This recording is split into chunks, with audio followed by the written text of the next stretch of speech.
Hello, everyone, and thank you for joining us. I'm Jonathan Silver. I'm a member of the Middle East and Africa corporate team at Clyde & Co. And I'm really pleased to introduce to you our corporate video series in which we will examine the recent changes that took place in the UAE Companies Law earlier this year, and some of the investment and corporate trends that we're seeing across the UAE.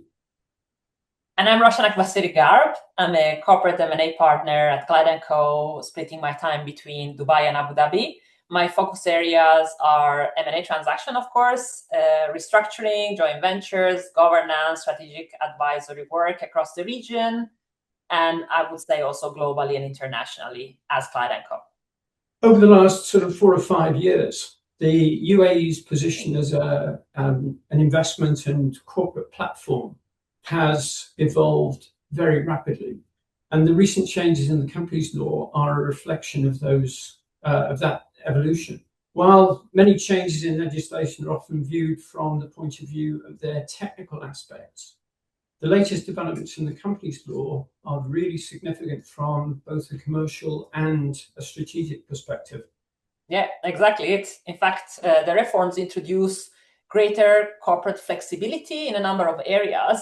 And I think the specific word is continued shift towards a more sophisticated, principles-led, investor-aligned corporate framework. I stress the word continued because this is really an action that the legislator has started many years ago. And every year we see a different piece of the puzzle adding to the whole picture.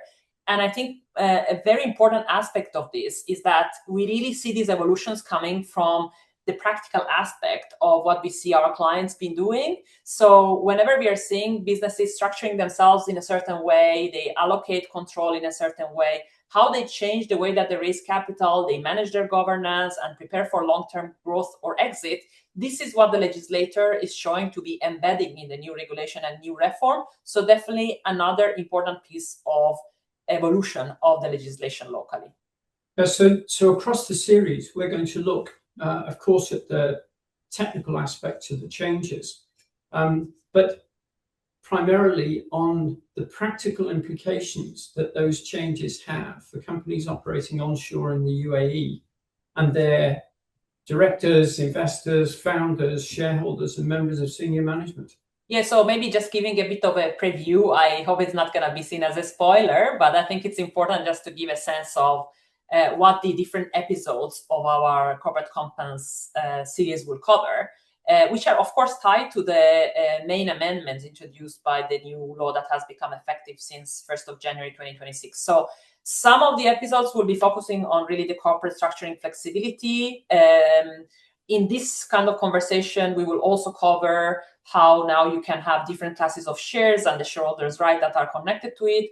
Capital and financing tool, I think that we have seen such a relevant evolution of how people on the ground and regionally are using also external financing. So that's becoming a very important aspect of our activity.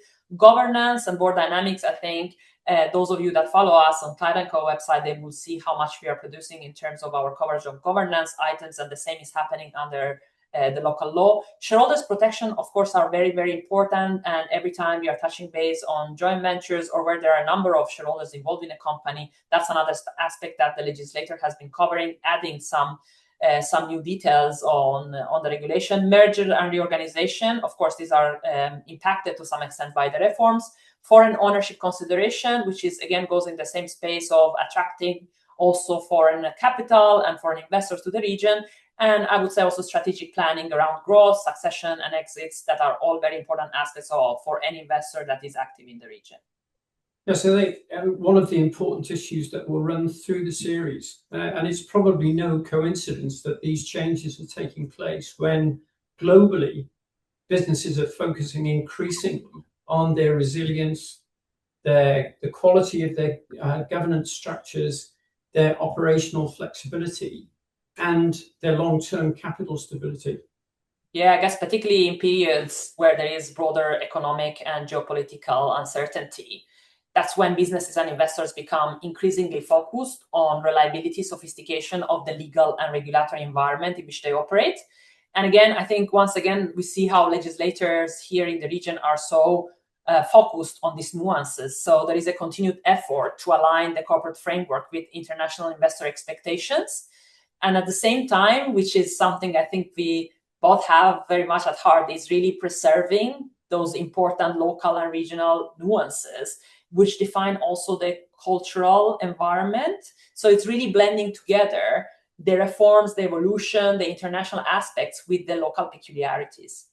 So the objective of the series is, of course, to cover it's not to be a pure technical walkthrough of the legislation, but it's rather to look at what changes have actually taken place and why do those changes matter in real commercial situations.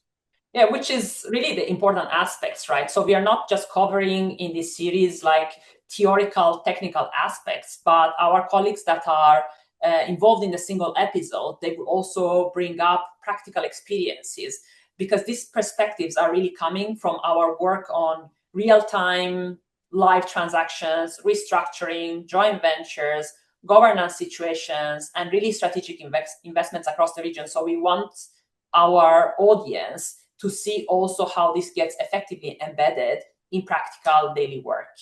So whether you are a founder, whether you're an investor, whether you're a shareholder, whether you're a board member, an in-house counsel, or another member of the senior management team, we hope that the series will provide you with a real practical insight into how the UAE corporate landscape is evolving.